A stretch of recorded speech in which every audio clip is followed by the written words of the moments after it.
Peace. Here he is. Hey. So, for those of you that don't already know Scott McKenzie, Scott is a bit of an underground cultural icon. He's from New York City, where the girls are pretty.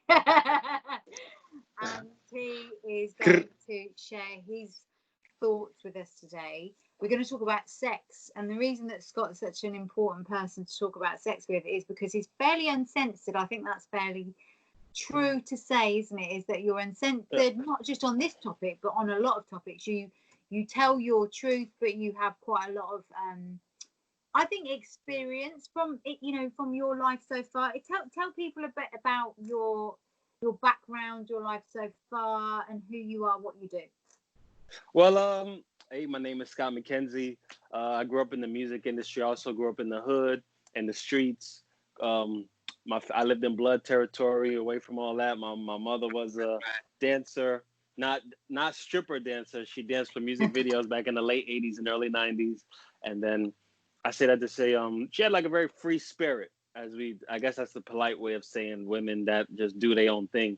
And, I used to see her date all types of people. I used to see her be so free. And I think that's why I don't mind my females being as free, and then just a world traveler, and I'm in an open relationship right now. First time ever doing an open relationship, 7 years strong. The first 2-3 years we were monogamous, and then then we, through strong data, I presented a great case study to my girlfriend that I think we should do open relationship because statistics show we're not meant to be one person for the rest of our lives, in my opinion. But also with studying animals, studying just the male species in and out, and in the history of love, relationships, marriage, as early as I could go back. And in every country, I tried my best to study every culture, every country. And I just saw this. I felt like I've just seen our true nature is not what is today. This is a structured system, which is understandable, but you introduced me, actually. So again, people that are watching this on from my Instagram following, I mentioned you as a bit of a mentor because you kind of, as a psychotherapist, I was always open-minded and always thought every single perspective of human nature, because you have to, but you have enabled me to broaden that even more so, because you do just put things in a way. This is why this is so important, I think. And we'll probably explore this more often, because you opened up my mindset to a sort of a broader perspective, certainly. And you are you do study every day of your life. I mean, the amount of information that you've sent me over the last few years to look at, I know that you're consistently evolving and growing. And when it comes to sex in particular, I think you really made me look at things differently. And you introduced me to Dr. Christopher Ryan, who wrote a book with his wife called Sex at Dawn. And obviously, I found that life-changing. Just the economic side of sex, the political side of sex, the psychosexual side of sex. It was really an eye-opening book for me. And I do recommend that book to a lot of clients that are struggling with their relationships or the idea of monogamy. And, interestingly enough, in my clinic, monogamy comes up an awful lot. So just to sort of add into that bit about you talking about your open relationship, we mentioned just before we started this podcast about Will Smith and Jada Pinkett. And they've been in the news recently over a sort of revelation about what's happened in their relationship. So I think this is really timely.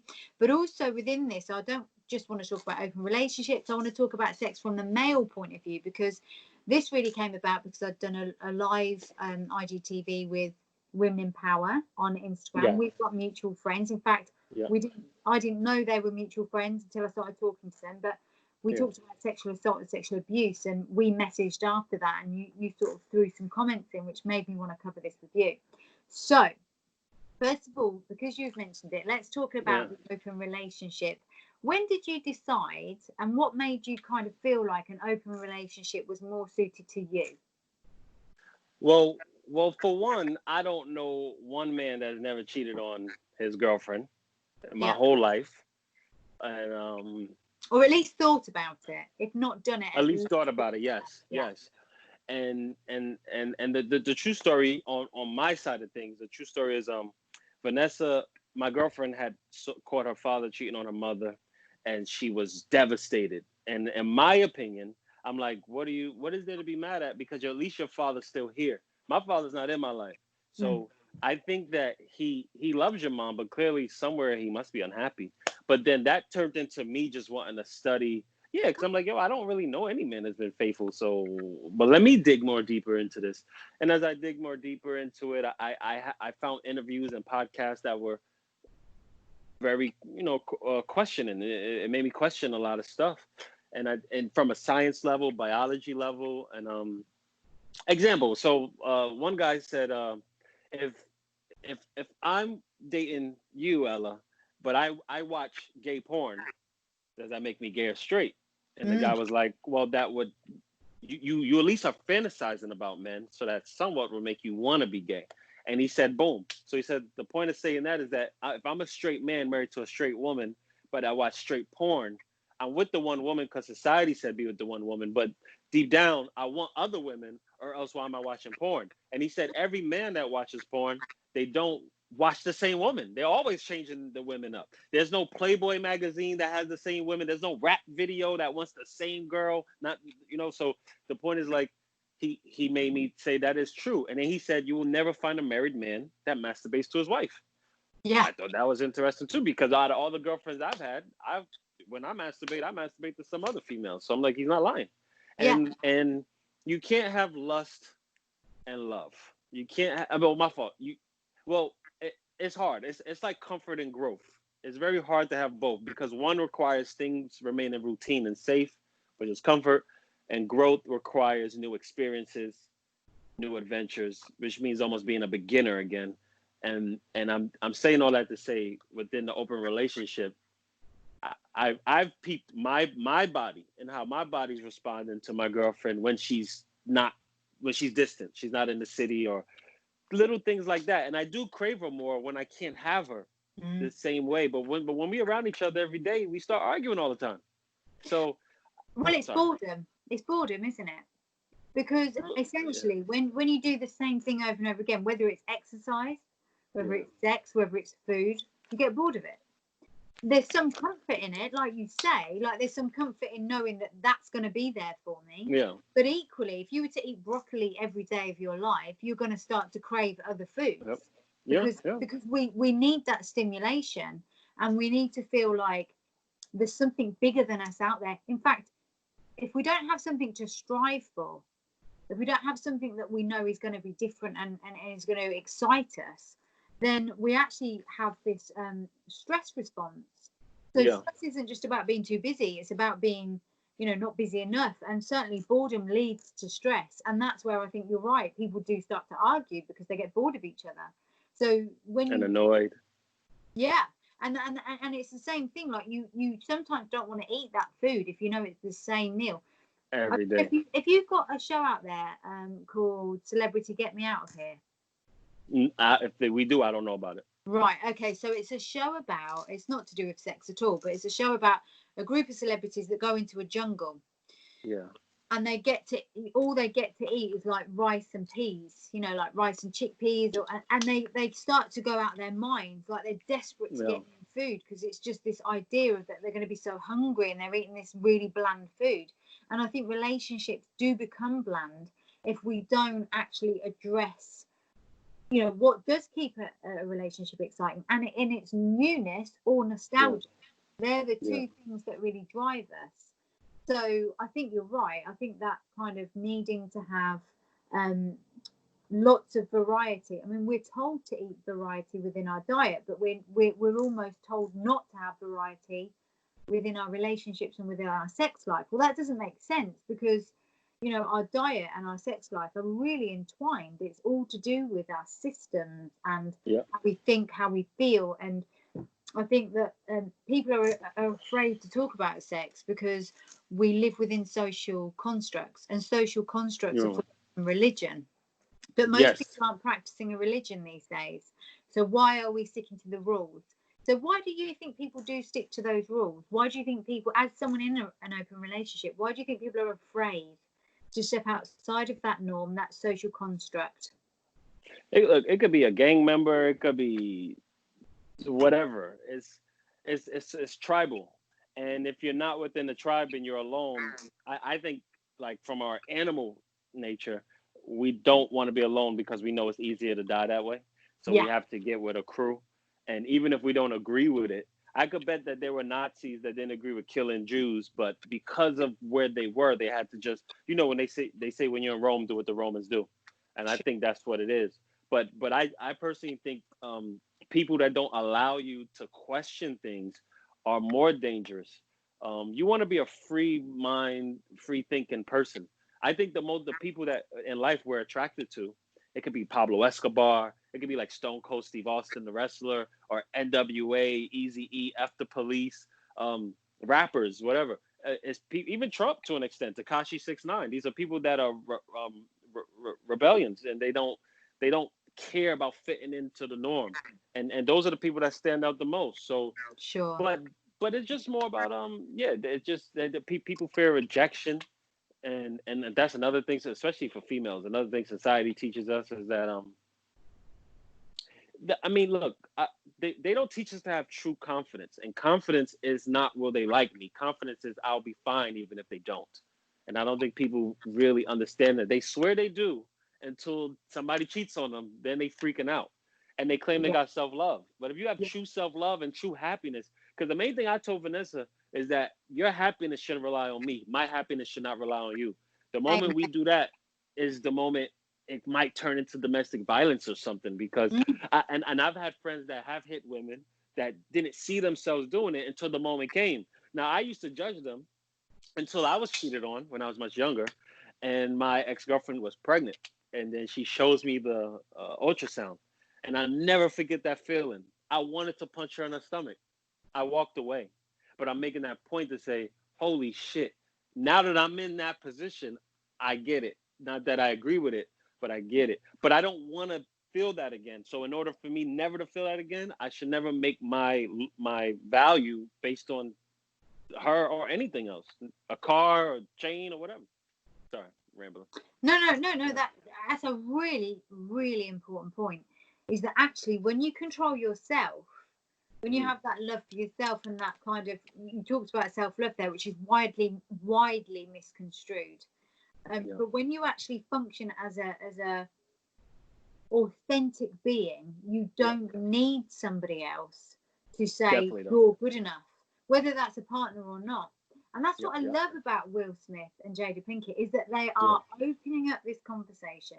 Both of them are very separate entities in terms of we know them as separate individuals, but for me actually to see them as a couple is quite difficult, because there's, he's obviously Fresh Prince of Bel Air and she's done her own thing, and for them to be a couple, it almost seems like, it's certainly in the UK, it might be yeah, different out in the States, but here he's such a separate entity.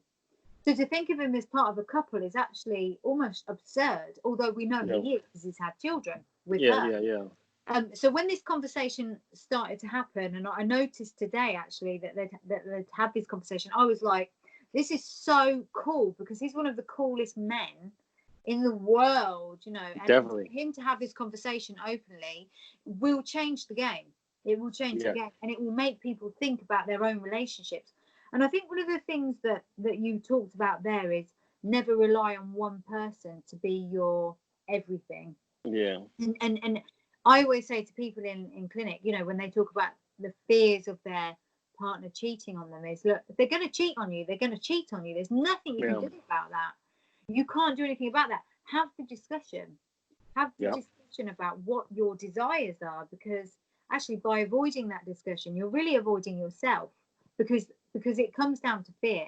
So when it comes down to sex, I think, talking about your desires, your fantasies with someone you trust is yeah, crucial, because they will definitely cheat on you if you it certainly. I mean, I think what you've got with Vanessa is amazing, because actually there's no such thing as dishonesty within that relationship. There, I know through our conversations that jealousy does come up to the surface.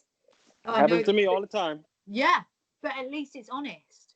That's the Yeah. difference. You know, you're not wondering what she's doing. If she's ever been with somebody else, or if you've ever been with somebody else, you know where each other stands, and you can actually deal with those emotions in a very honest, open way. That's the difference between an open relationship and a non-open relationship, I think. I think true love is not sex, and I think people got to stop putting a premium on sex. True love is vulnerability, and the people you can be vulnerable with, be who you really are, the fear, the jealousy, the negative side of feelings, man, that's when you are really in love. And Yeah. I'm not even talking about just like a lover. I'm talking about like friends, family, and I'm trying to create a space of being non-judgmental. Yeah. And my girl cheated on me. My girlfriend right now, she cheated on me. But when we had a talk, and I talked to the guy, I the bottom line is we're here to make her happy. If I'm here to make her happy, I can't say, oh, you in some areas of your life found happiness elsewhere, and then I'm jealous about that. Yo, we here to make her happy, and I love that. Just like Will Smith. Well, I don't know if he talked to August, but we had a mature talk and said, that's it. If we're here to make her happy, we're here to make her happy. What I bring to the table is different from what he's bringing to the table, and it's okay. You know, some people like Burger King, McDonald's. Some people don't want to eat meat like you. So to each his own. You know what I'm saying? But that don't make somebody lesser than. You know. And then everywhere else in life we have options. I don't get why in love that's the only thing. What you deal with one person and they gotta have it all together for you because you so fucking special. You ain't special. Ain't nobody that special in this earth. Beyonce been cheated on. Kim Kardashian been cheated on. Probably Bill Clinton. I mean Bill Gates. I don't know, but nobody that special, man. You know, No, you're right. take You're yourself right. off that pedestal.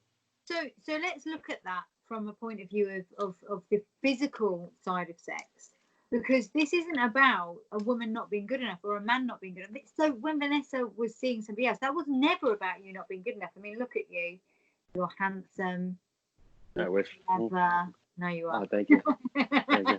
Thank you. You're clever. You know, you build relationships with everybody you meet because you've got Yes. something special about you. You know, you are a special person. So when that happened with you and Vanessa, that was never about you. That was about something she was looking for in herself. Agreed. And that's the interesting thing about the physiological side of sex. It's never about a rejection of someone. It's about you looking for something. It's about you wanting to experience something. You mentioned this right at the beginning about wanting to evolve and grow. How do you evolve and grow if you stay in the same place? It's impossible. You can't do that. So when I meet people in clinic, when I have relationship issues in clinic with clients, you know, I meet women that are desperately pained over their husband cheating on them and vice versa. And what I say is, what is it that's hurting you? Is it that he's had sex with another woman, or is it that rejection? Because if it's the rejection, that's what you need to deal with, not with the fact that he's gone off with another woman, because that's the essential issue. And obviously the physiological side of sex drives people as well. It's a very, you know, we release a lot of neurochemicals and neurotransmitters when we're in that lustful state. It is like a drug. So for you personally, in your experience, have you had that kind of feeling, like it being quite a, you know, something that is almost you can't control? Yeah.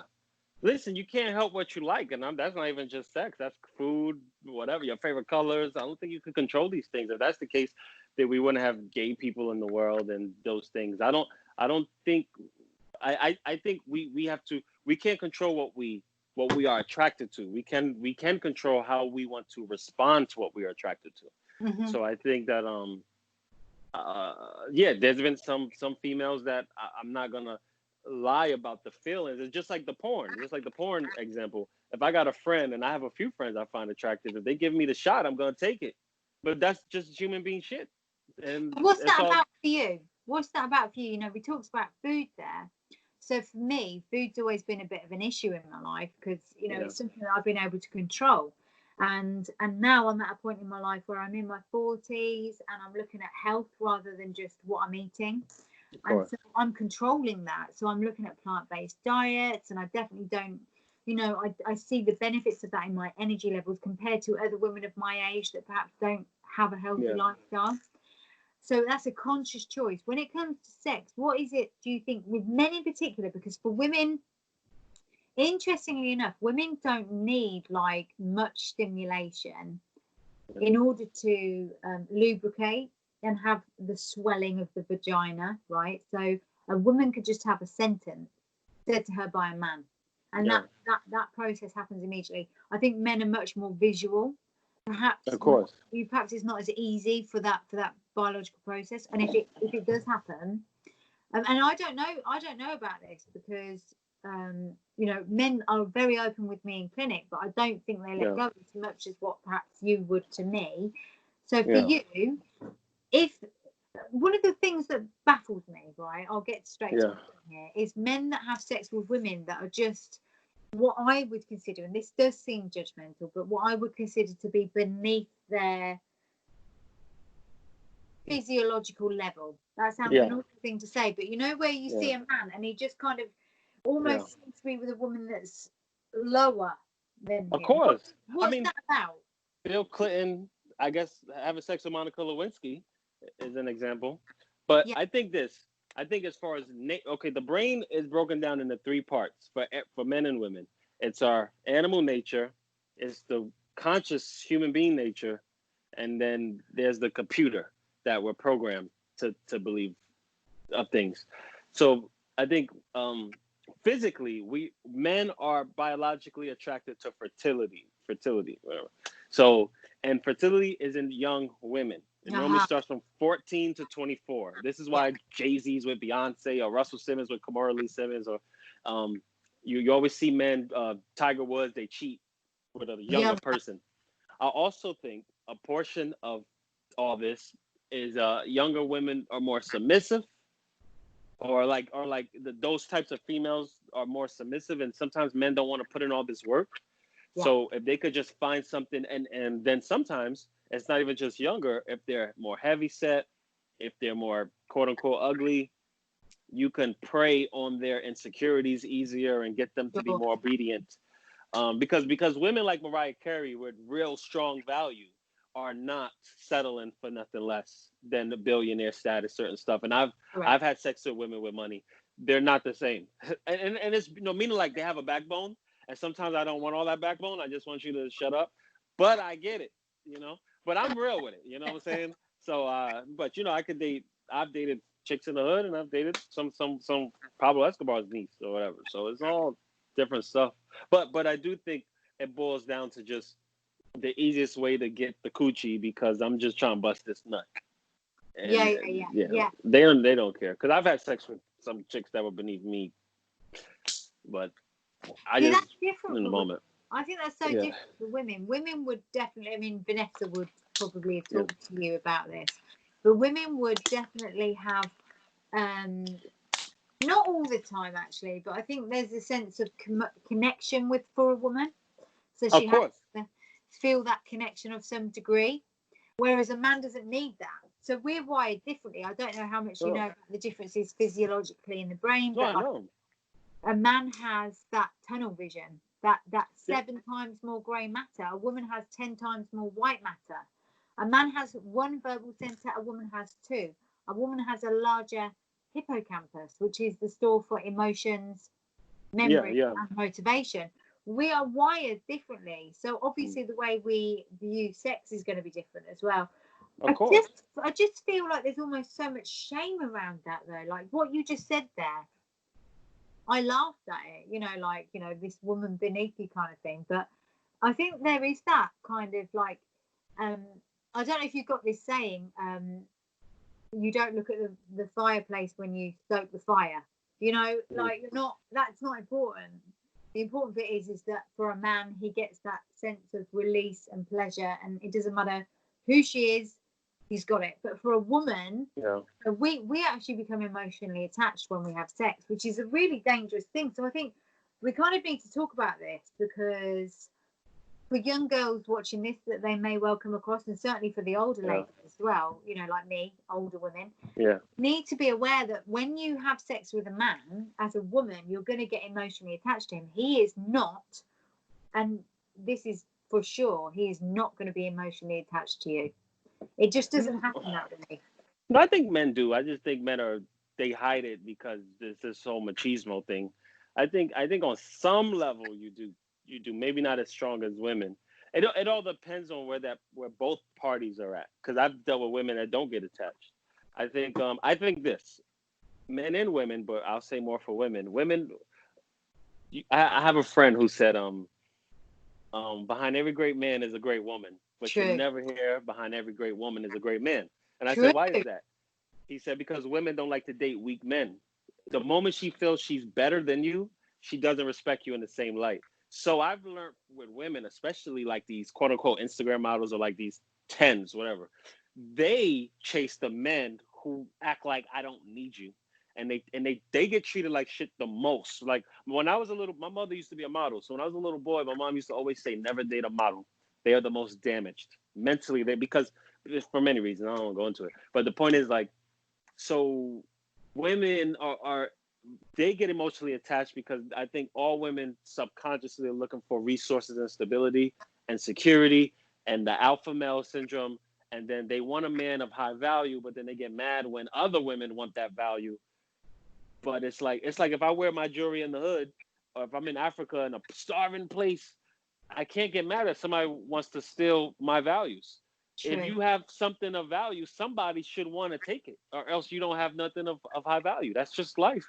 So I think, and then if you look at it from a science perspective, right? I make the XY chromosome, you make the XX, so there's 3 out of 1 chance to be girls over a boy. Hence why there's what they say 7 females to 1 guy. So my whole thing is like, okay, if that's the case, if I get married to this one woman, what happens to the other 6? What do they do? Do they not find love too? But also find it interesting as far as biology and science is that how come men die faster, you live longer, but we can procreate longer, and you could procreate. Well, your procreation dies after a certain point, and I think that goes back to fertility, and it's so much things that there's no answer to, but but we need to start questioning it because it makes sense. And now even like seeing pregnancies and seeing how miscarriages work and stuff like that, it's like, yeah, so every time you shoot your shot, and I never pull out. So it's not that easy to get somebody pregnant. I thought it was like one time because I've had a few pregnancies, but I also learned that intensity helps the pregnancy, and intensity is sometimes needs to be based on sinfulness, distance, mystery, disrespectful sex, all Yeah, types yeah, of shit. yeah. So Well, that's what that's I've seen. interesting. That leads me on to that very physiological side of desire. Yeah, You know, I think we've spoken about this before. How women no, not women, sorry, men in power. And I actually get this a lot on Instagram. yeah, yeah. A lot of men on Instagram ask me if they can be submissive to me. They think that they think I'm gonna be a dominatrix or something. I don't know why, but it happens a lot. There's a lot of men that want that. Yeah, yeah, There's and they're like, powerful men. yeah, yes, and that's what I was about to say. I started learning with domestic violence and stuff. Most men who don't have power in the outside world, they try to instill their power in the house on the women and 100%. children. And then the men have power in the outside world, yeah, when they get whatever. And I learned that within the open relationship with me. Most of the females that want to have sex with me, or when we're talking about it, they want fantasies that they can't do with other men because of the judgment. I had a female want to Yes. tie me up and spit on me and all this shit because she was like, I hate men and I just want to express it out on you. So I was like, all right, let's do it, Lucky on you. Well, it was gonna be painful, but I was like, whatever, as long as it's not going on my butt, I don't care. And then I had another lady that wanted me to just disrespect her. She specifically said, I want you to violate me. I said, what does that mean? She said, spit on me, slap me, piss on me, all types of crazy shit. And I did it. So I just feel like but I'm learning that too. Most people, at least with me, when they're having sex, they're trying to get the repressed side that they really want to be out. And maybe those men, their wives or whoever, won't allow them to be that person. Well, it's so interesting you say this because I mentioned to you again before we started recording about a show called Pose. And Yeah. part of the first season of that story is a guy and he's married to a lady and they've got kids. And actually, he goes for prostitutes and he meets a transgender prostitute. And he's obviously toying with the fact that maybe he's gay, maybe he's not. She's obviously not fully transgender, so she's got her male part still in the show. And he is obviously really intrigued by that. He's maybe gay, maybe not gay, who knows? But the idea of being so different to this stability, and he's working in Trump Towers, you know, he's got this really important job, and it's reflective of the time. And I think there's a lot of men out there that are really repressing what they desire, and it does come out in sex. I mean, Freud talked about sex an awful lot, and people think he was mad. But actually, Sigmund Freud had a real point when he talked about sex. He talked about the different phases, and he talked about, you know, that sometimes, and actually that comes down to a really another topic of discussion, which is Jeffrey Epstein and what's going on with him, and Prince Andrew and Ghislaine Maxwell, and all these kind of, you know, this position of power, and men having sex with girls that are underage. And it really comes down to control, doesn't it, and power. And it can't, I mean, we've talked about this, and I think it's a really difficult subject, and people that follow me will know that I was sexually abused by my dad, and I was a child when it happened. And so I think for that reason, I'm kind of certainly a little bit more detached than some people are, because it was my reality. So I'm okay with it. I'm okay with talking about children being sexual. And we, you know, one of the things that I know from working with people in clinic and psychotherapy is that children do have sexual behaviors, and their parents come to me and they start talking about, you know, these sexual behaviors that their children have. And what they forget is that their children's bodies are designed for sex from a very early age, whether it be 11, 12, 13, 14. And so when we're looking at people like Jeffrey Epstein, who take it, you know, maybe they take advantage of it, but maybe his own experiences in life means that he doesn't understand the emotion, because there is a physiological side of sex and there's an emotional side of sex. I agree. And I think that that's where the line is very difficult to get right. In the UK, I think it's the same in America, but in the UK, children are allowed to have sex at the age of 16. So what makes it different from 15 to 16? We have to have a line, I get that, but actually that's a really important subject as well, because this is a big thing. Politicians, pop stars, we mentioned pop culture again before we started to record. But we know that, like, Bill Wyman, who was with the Rolling Stones, was dating Mandy Smith in the UK. She was 13 years old. Yes. You know, this has been going on for a very long time. What are your thoughts on that? Yeah, look, you got Steven Tyler from Aerosmith. He too, the parents gave the girlfriend to him, 14. Elvis Presley, Pablo Escobar. We go down the list. But I think that, you know, you too. I mean, me too. I've been sexually assaulted as a kid. I found my father 2 years ago, and he told me he was conceived through rape. And I was like, wow, that's really interesting. So it gave me a different look on rape. I'm like, I want to be here to an extent if it wasn't for rape. But I will say, look, Stalin, who used to run the USSR, has a quote. I live by this quote. He said, 1 death is a tragedy, 1,000 deaths is a statistic. Back in the day, there was no talk about being gay. But that didn't mean being gay didn't exist. There was clearly a gay underworld that existed heavy. And I think the same way with sexual assaults, abuse, and fucking children. And as you said, why would the body be designed for sex so young if it wasn't meant to start so young? We don't know. But it's something to start questioning at least. These laws are man-made laws, probably because, no, actually not even probably. This is a fact that people did do that, like oh, she's bleeding, so now give her to the king or give her to the queen, and da. And you know, it is what it is. I mean, there's no answer for it right now, but that's because nobody's really studying sex. I know this as a male.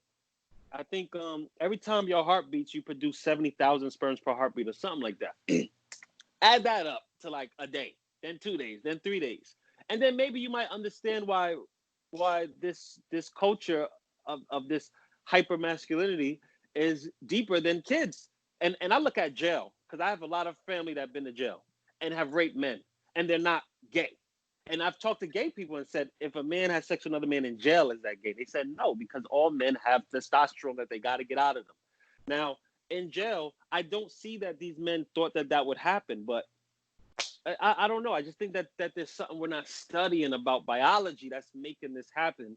And I've studied that even in porn, one of the top 3 subjects in porn is teen, cream pie, and amateur, which is phone sex. Yeah. Most rape is done in Muslim countries. India, from what they say, is number 1. And you know what else is prohibited in India? Porn. Yes. So I think that from a world view, we're not really being realistic with our nature. We're telling people this is what you should be, but it's not real. And I don't have no set answer. I just think we got to solve this. I saw somebody online trying to make a doll, because you know they got these sex dolls now. Now they're trying to make kid sex dolls because to help pedophiles with at least their urges.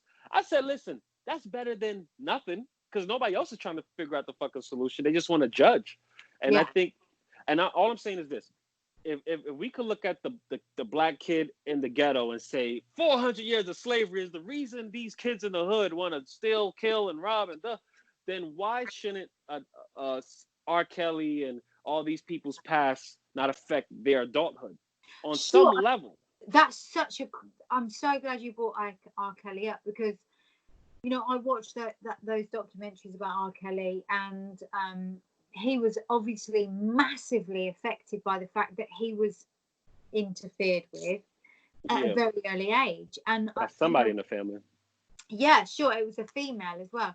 And I remember his brother saying that R. Kelly saw a poster of himself, and he spoke about himself as though he was a different person. He disassociated with who he was as a person, enable him to feel more in control. Now, my dad, who sexually abused me, was sexually abused as a boy. So what men tend to do is they tend to regain power through sexually abusing again. And that's what it comes down to. That's what it comes down to when it's with much younger people or much more vulnerable people. And I think we've got to take that into account. And I think statistics. You're right, it is. And for me, you know, the reason that I'm so open about talking about that, and I do talk about sexual abuse frequently, is because people don't talk about it. They're ashamed of it.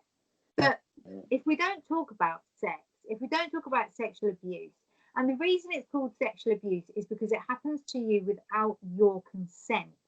And I think that's the biggest thing. When you're the age that I was when I was sexually abused, I didn't give consent to that. And I certainly didn't, you know, I would never choose to have any sexual contact with a family member because it's not what you want. And I think that's what we've got to really address with sex. It has to be something you want. It has to be something you want. It has to be something you enjoy. And I think that's where the conversation is lacking, because within relationships, we don't talk about what we want because we're afraid of hurting somebody, or we're afraid of being. We haven't given females the space.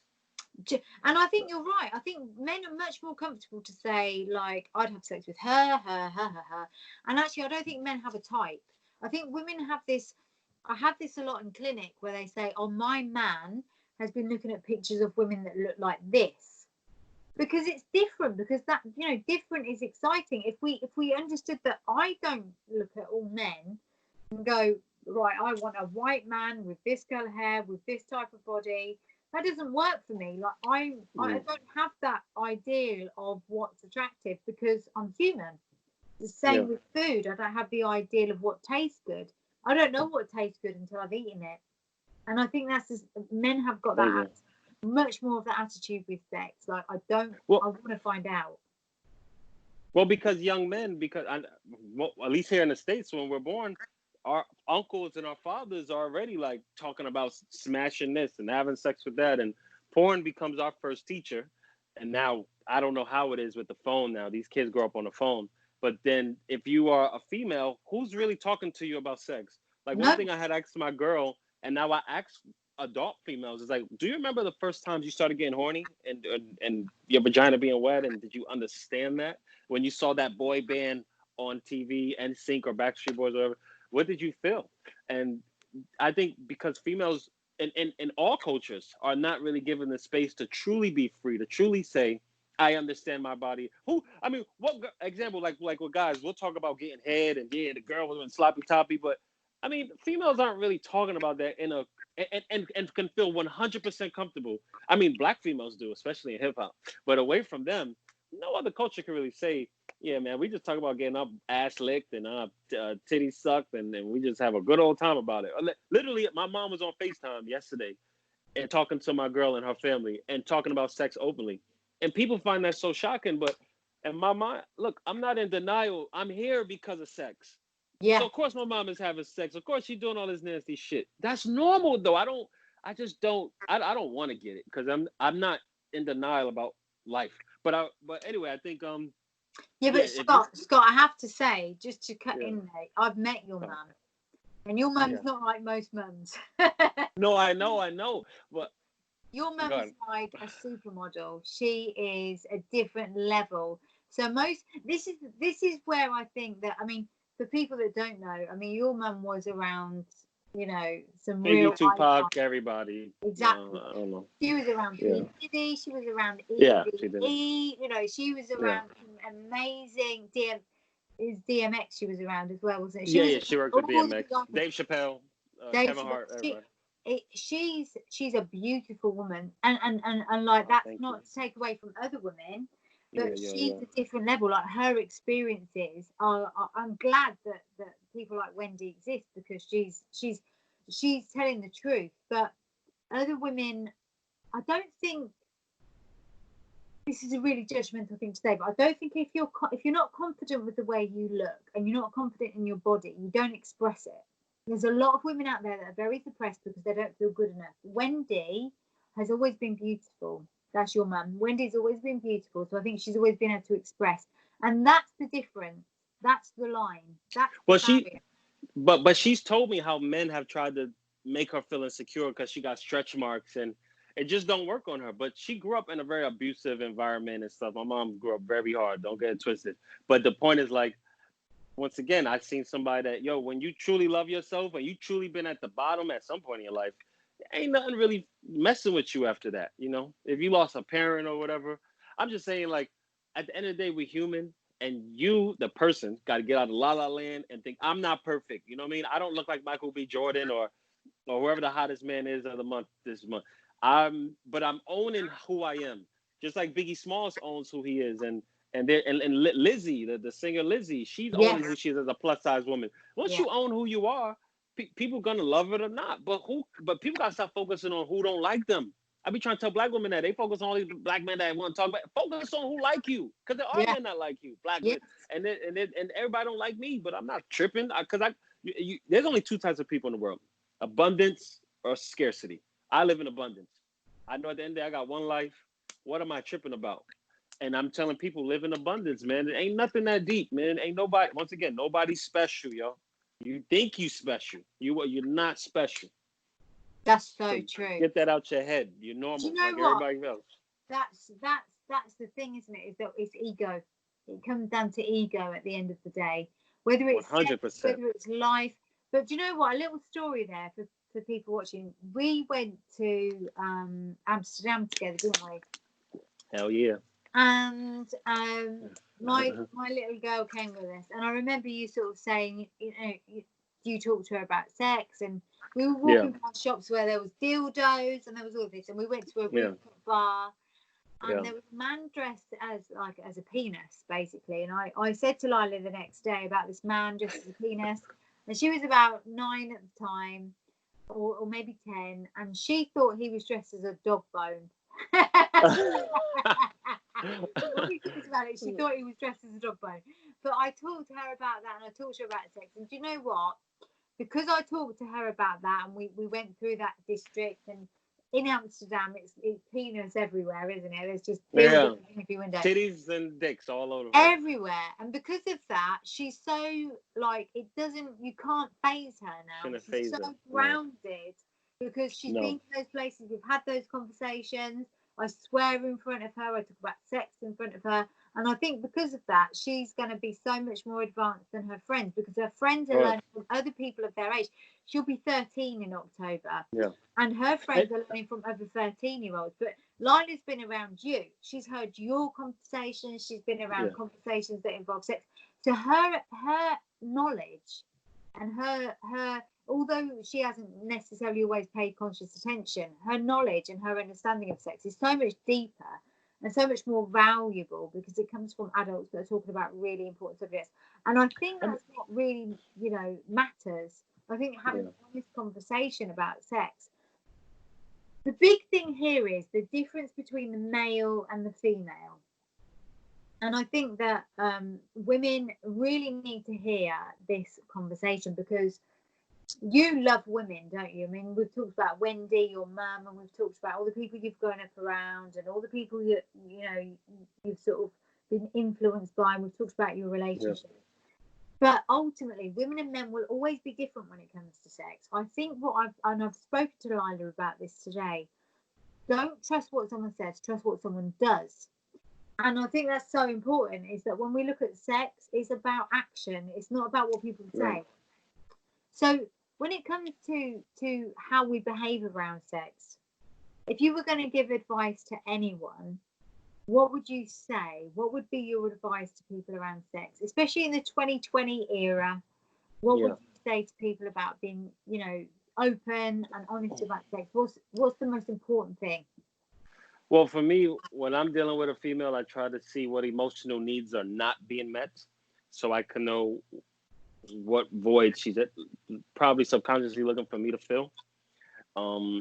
And then try to create a non-judgment zone, and I want them to be as comfortable as possible.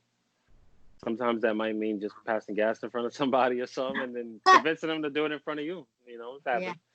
And because I believe vulnerability will bring us close together. And I think that just having debates about beliefs and stuff, different stuff. I don't have an exact answer, but what do you believe to be true about sexuality then? What's your real kind of die-hard belief about sex? For me, I'll say, because I think it's important, I don't believe in monogamy.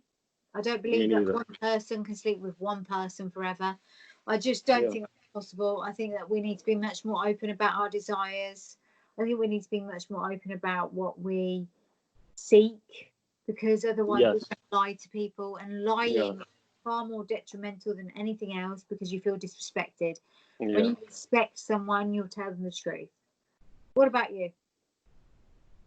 Yes, I think in regards to sex and sexual relationships, we want freedom, and sex is not good without no freedom. So I think that you got to do your best to be open to things. Like I got my salad toss last year, and I'd always said no to getting my ass licked, and now I like that. But I ain't trying to do that all the time. What I'm saying that to say, I have learned to just be more open to stuff and not be so no. Like at the end of the day, we here to make each other happy. So let's focus on that. But you got to have a clear understanding on what makes you happy. Yes. And then I'm gonna just do my best to do that, And whatever you do that don't make me happy, it's okay that I might seek it elsewhere. Because Domino's don't always fill me up. Sometimes I want Papa John's because they got their ingredients is a little bit different. It's okay. To be honest, Papa John's wins for me every time. See, that's what I'm saying. It's all love, and just create an open space of being non-judgmental, and also understand that if it doesn't last, that doesn't mean it failed. You can end things healthy, and I think people need to stop thinking oh, it needs to be together forever. No, me and Vanessa, when we got together, I made it very clear that we probably won't be together forever. But what are we building for now? So when we do the part, we leave each other with something amazing. Businesses, money. Do you still feel like that, Vanessa? Or do you think that actually there's longevity in that? I mean, we both agreed that even if we break up, we would still have a child together. Because I personally want to have children with different women, and I believe you can do that. And I'm gonna do men are doing it. They break up, divorce, marry, and have look at Trump, But I'm not condoning. Why is what? Why do you think that there's a drive to have like different children with different women? For me, because I want to go back to the village raising a child. I think that is better and that is stronger. And I think for children around the world, if they could look at everybody as mommy and daddy, I think we would just have a different space than, well, that's your parent, this yours. It's like religion and race and all these things. It separates us. But at the end of the day, we all human, yo. And I don't really like looking at it like that. So I want, look, my mother was the one who was like, listen, so you want to destroy racism? Black women just need to have as much kids as they can out here because they always say the child's black. They never say the child's the other race. So just do that, man, and end this shit, man. It's like life is so simple, man. I think we're making it complicated. But we're sharing this earth together. That's how I look at it, man. I want to build a village with everybody, and we're stronger together. Just like I said with the dude, why am I mad at you when you're making this girl happy? Well, now, what can I do to keep things flowing like that? We're more confident when we're happy. Who the fuck don't want to feel good? True. Out of the men that have influenced you, particularly when it comes to sexuality, and like sexuality doesn't come from sex, sexuality comes from power. So who of the men that have influenced your thinking more than anybody else? One guy is Howard Stern. Howard Stern, most of y'all probably don't know him, but in America, he's still the highest paid entertainer. He makes $100 million a year from Sirius XM radio. And he went through so much, but when I was a kid, to see this white man be so free, that shit just was dope to me. And like, he would admit, and he owned his vulnerabilities. He would admit he had a small penis and, oh, I have a big nose and, oh, ladies don't like this and whatever. But he just owned himself. And even like people like Biggie Smalls, fat, black, ugly, however, I stay Coogee down to the socks. He's owning it. You know what I mean? And the person that owns their flaws is more powerful than the person that owns their perfections. Because that means there's no growth. Well, there's no growth in those people. Yeah, but there will forever be growth in somebody like P. Diddy who says can't stop, won't stop. Stay working. And so people like Howard Stern. I like men that were imperfect because I'm not trying to be perfect. I can't look like Brad Pitt or whoever. And those are I can't think of somebody else right now, but those are people like me. You know what I mean? Like non-perfect people. I don't want to be around perfect. When I think about how much that, and not just for me, Scott, you know, for people I know that know you as well, you are an elevator in this life. You bring people to the next level. The way you talk, the way you think, it's so important. And this is why I wanted to do this with you. And I would love to do a live with you as well, because I think that, you know, people can then sort of throw in questions as it happens. Yeah, let's do it. Let's do that. I'm do everything. After we've done this, I'll message you and we will arrange an IGTV live. But thank you so much, Scott, for doing this today. No, thank you, Ella. You're the best and above the rest, because the rest equal more than less. I must confess, around the whole Midwest, there's no contest. I appreciate you. I love you. I adore you. This is Great Scott, the king of all dingalings, the lady killer coochie thriller, and I'm here for y'all entertainment. Nothing more, nothing less. Stay blessed. I love you. I love you. I love you too, gangster. Oh, yeah, I'm here. I will message you and we will arrange that live. All right. Gang. Stay safe, my baby. All right. Peace. Bye-bye for now. Mwah. Woo. Woo.